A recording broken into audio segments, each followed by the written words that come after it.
ba, ba. It's the weekend, ba, ba. It's the weekend, ba, ba.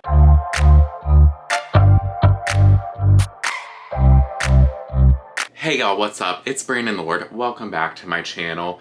It's my weekend vlog. I gotta kind of hurry right now because it's like 10:45. I have to meet my cousin Brandy at 11 at a Men's Warehouse. That's like 10 minutes away from my house, so I have enough time. She's picking out groomsmen tuxes. But afterwards, I am dropping off my car because, as I mentioned in a previous video, my car is still having like a weird smell come from the vent when I first turn it on. We changed the filter, but I don't know, it's still there. So I just want them to like check it out and like see what's going on. And if it's something that will just go away and it's fine, then okay. But if it's something like mildew or something and they need to like clean it out or whatever, I want to get that done. But even more exciting, I'm going to see Scream 6 today with Gia, and I'm so excited. I love the Scream movie franchise. I wasn't really planning on seeing Scream 6 anytime soon just because I figured the movie theater would be packed. It just came out yesterday, I think. But then I'm like, let me see it as soon as I can because I feel like TikTok's just gonna spoil everything, or even Twitter. So I want to avoid all that. So I'm excited to see that. Hopefully my car goes well. Men's Warehouse should be fun. We got a little bit of a action-packed Saturday early afternoon. I gotta go right now because if I'm even a little late to this Brandy thing, she's gonna kill me. She's very type A. I'll check back in later. Hey y'all, I wanted to record today because I almost wasn't going to because I'm so tired. It is like almost midnight. It's like 11:45. I haven't been home all day, which is weird. Like, not very out of character for me. But I had went with Brandy. I met Brandy at the Men's Warehouse. That went by a lot quicker than we expected. She basically knew what color she wanted because I should have known with Brandy she was going to be there 15 minutes early. So she was already in there looking. So I joined just to basically confirm. So we did that, and then afterwards we went to Ross for a little bit to just look around. And then I dropped my car off at 12 and they were able to do like an AC flush and get rid of whatever was going on in there. They also had to do something with the brake fluid, so it was a little bit extra and a little bit more than I had anticipated, but overall, you know what? It's what it is. They always find something. But while my car was in the shop, I saw Scream 6 with Gia, and I gotta say, it was so good. It was like one long anxiety attack, but it was good. It just felt like non-stop. It was very unlike any other Scream movie, because it just felt like it was like a constant, like they were running from Ghostface. And it was just insane. Spoiler alert for anyone who hasn't seen it and doesn't want to know who the killer is or whatever. Don't listen or watch this. Or watch this, but mute it so I get the, you know, the play for the video. But just don't listen. With Scream 6, they're like continuing on with the new cast they introduced in Scream 5. And the killers ended up being honestly actually like 5 killers. Because there was 2 random killers in the beginning, but like we knew who they were. But then like the other 3 killers ended up killing those 2 killers. It was kind of weird and confusing. But ultimately, the 3 killers that we didn't know were the killers throughout the movie, they were like the roommates of, what are the characters' names? I'm forgetting the characters' names. But the main girl, I think her name is Samantha, and her sister, who I'm forgetting her name, but it's played by Jenna Ortega. They were living with this girl, Quinn, and then Mason Gooding's character was rooming with some other nerdy guy. And then their dad was a cop. But the thing is, we didn't know they were siblings, the 2 roommates. And then we knew the cop dad was the dad of Quinn, but we didn't know that he was the dad of Mason Gooding's roommate. So the whole time I had suspected maybe the nerdy friend, Because I was like, it's always the nerdy friend. So, and he just came, he was new to the movie, so I was like, it's probably him. But then something happened, it was like the subway scene, and I was like, I actually don't think it's him. So maybe not. And then the cop dad, I thought it was him too at one point, because he was just so like, I thought it was weird, like, because another thing, I feel like I'm going all over the place, but the Quinn girl, she died. She dies. Ghostface kills her, and like, it is what it is. You think she's dead. It turns out she wasn't, but the cop dad, when he thought she was dead, he still wanted to like help with the case to like figure out who killed his daughter. But I always thought it was weird that he wasn't more protective of his daughter, because the story about him becoming like a cop was like his son died, like Quinn's brother died, and then it made him want to be a cop and like watch over his daughter. But you were letting your daughter like hang out with Sam and Jenna Ortega, and they had just been chased by Ghostface in the previous movie, and like Ghostface was back trying to kill them. So why would you let your daughter be around that? So that's why I kind of thought him, but they kind of made it seem like it was going to be Hayden Panettiere's character, Kirby, who came back from Scream 4, and we had thought maybe she died in Scream 4, but ended up she didn't die, which I was very happy about. But now she's like an FBI agent. But they made it seem like it was her, and I actually could see that, like at the end where it was like fake revealed that it was maybe her, because it made sense, like maybe she was going crazy after almost dying the first time, and then like some weird thing, she became the killer. I kind of could see it, but no, it just ends up being revealed that it's like this family of murderers, and it's the cop dad and the two roommates, and they reveal like, oh, like my son did die, but his son was Sam's ex from the last movie that was the murderer. And they were trying to get revenge against Sam for killing, like, his son and, like, their brother.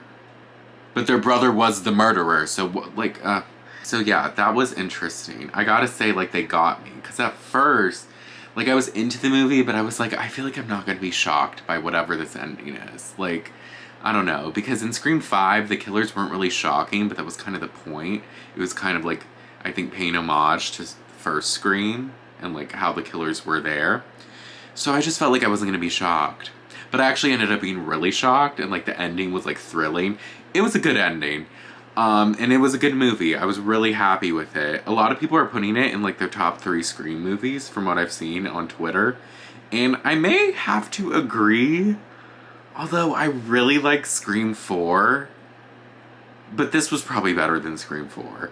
So it's definitely Scream 1, 2, and 6 are probably the top 3. After we finished the movie, we went shopping for a little bit. We were trying to find an engagement dress for Gia, because she has I can't talk. I'm tired. And we're losing an hour, like, because of daylight savings. Ugh. But we went to the mall after the movie to find Gia, like, an engagement shoot dress, because she booked her photographer, and the package comes with like a free engagement shoot. So we were trying to find a dress, but the mall has like nothing, and we live close to like the worst mall in the world, and everything's just online these days that's like worth buying as far as clothes. We did that for a little bit, then I went and picked up my car. It smells great. We hung out at Gia's, and we ended up watching The Parent Trap, because I don't know, something came up when we were looking for something and it reminded us of The Parent Trap. So we decided to watch it. Actually, I know what it was. We were looking at Apple TV, and we saw that Tar was one of the movies. And Gia was like, that reminds me of The Parent Trap, when she takes the sip of the drink and is like, this tastes like tar. So that made us want to watch it, so we did, and it was amazing. Always love The Parent Trap. But now I'm home. I finished uploading my work week vlog that will be coming out tomorrow at 11 a.m. Eastern Time. So stay tuned for that, or, I mean, by this time it will already be out. So make sure you watch it. And if you already watched it, watch it again. I finished Sex and the City Season 2 today, and it's just great. I'm loving the show. Can't wait to start Season 3. Might start that tomorrow. But Big is engaged to Natasha. Miranda and Steve got back together. So much is happening. I feel like Miranda and Carrie are like the two like main people that have a lot going on. Samantha and Charlotte always do too, but I feel like there's higher stakes so far with Carrie and Miranda. I don't know.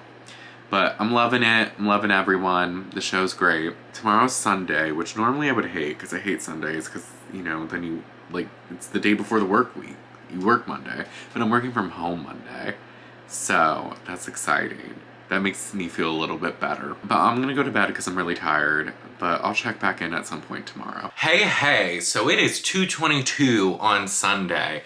And I'm doing my taxes. I really don't want to because I have to go through 3 different W-2s because I had 3 different jobs this year. So that's annoying. But you know, I do have TurboTax, so it's fine. I worked out with Gia earlier. We did legs. I'm dead. Like, I'm actually dead. Like, I can barely sit. Like, we did squats, we did the whole shebang. Stairmaster, walk on incline. We did it all. We did machines. We did Brandy's workout, and Brandy's workouts are always good. But I'm really feeling it, but I feel good about it. And then we got a smoothie and like split a sandwich afterwards at Clean Juice, and it was fun. The sandwich was really good. The smoothie, it was good for us. So that's good. With that being said, I'm gonna do my taxes, and then I will check back in afterwards. Hopefully it won't take too long. And I'll be done by like 3. Because I just don't feel like doing this. I'm so freaking pissed. I owe money. I owe money. I never owe money. I always get money back from taxes. And now I owe. I'm so annoyed. I didn't even notice. Like, I saw the amount, and I saw it was in red in TurboTax. But I just wasn't registering. I was just like, ooh, I'm getting back like a normal amount. Like, look at me go. And then when I got to the part where you file, it was like, okay, so how are you paying this? I'm like, what? Paying? Why? I'm so annoyed. Look. I've been hearing from a few people that they have been, like, owing a lot in taxes this year in particular. More than usual, or, like, owing when they usually don't owe and they usually get stuff back. So I can't say I'm that surprised, but I thought I was gonna be the exception to that because I've never gotten an insane amount back. Like, I've always gotten like a pretty consistent amount throughout. So the fact that I owe is just annoying. And granted, it's not like an insane amount that I owe. It's less than how much I try and put into savings from each paycheck.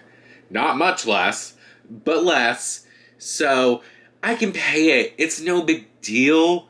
It's just annoying. I feel like it has to do with my job I had most of this year. Like, I don't know if they weren't taking it out enough taxes. Like, I don't know. It's just irritating. I didn't finalize it yet because I want to go through it again at one point, like either this week or next, just to make sure like I covered everything. Like, I didn't miss anything. There's no wrong amounts. Like, I double checked, but I want to triple check.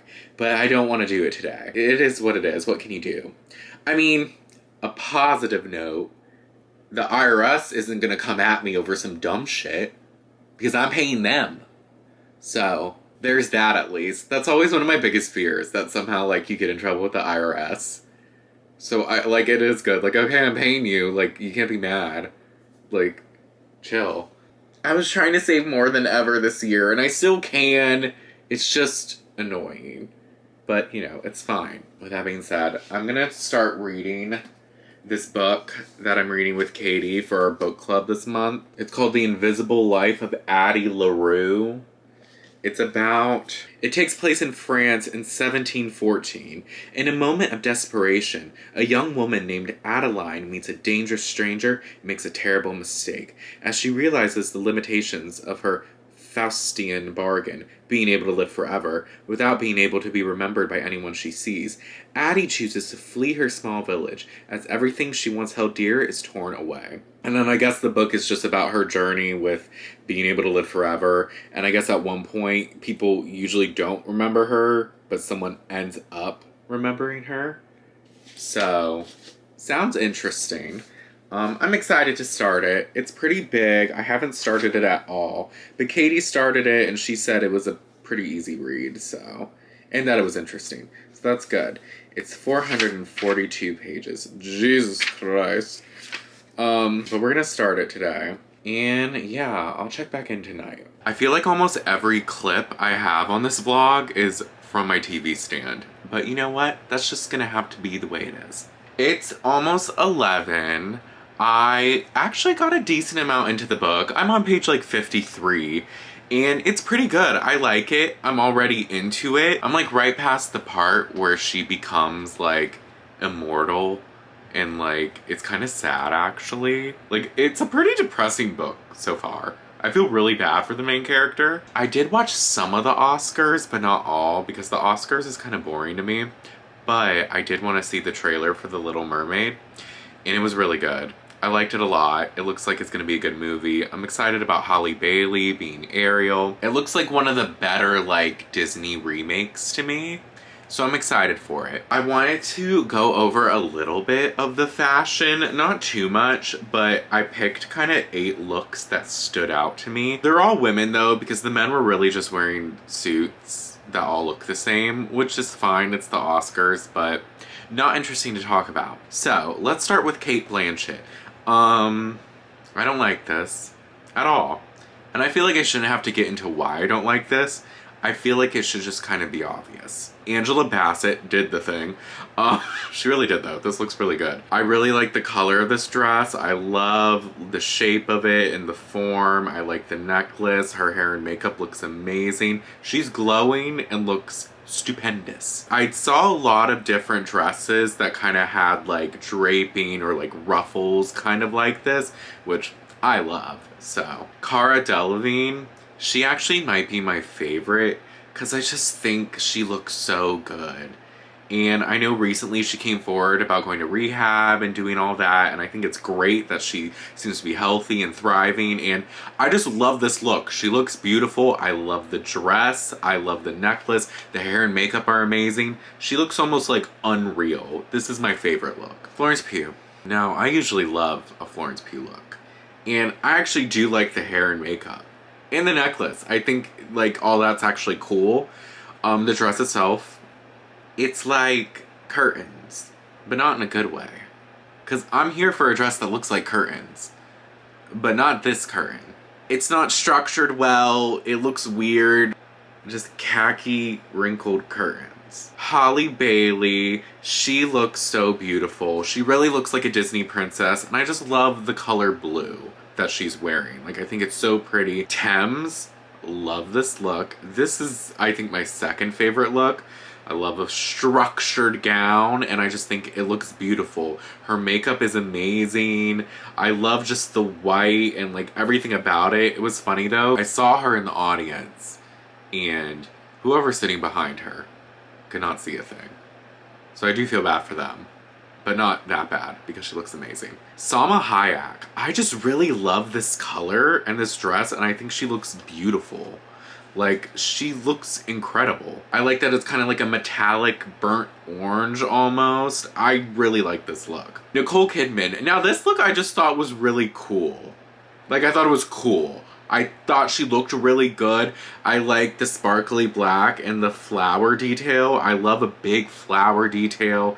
And these, they almost look like metallic or crystallized. I don't know. Just the whole look looks really cool, and I liked it a lot. Those are the top 8 looks that stood out to me for good and bad reasons. But yeah, overall, you know, the women brought it this year, as they usually do. And the men were there. With that being said, I just started the 3rd season of Sex and the City. I might watch a few more episodes. I might watch some YouTube and then go back to this. I don't know. I work from home tomorrow, so I can kind of sleep in a little bit. So I'm not worried about going to bed too early. I feel like I have to sneeze.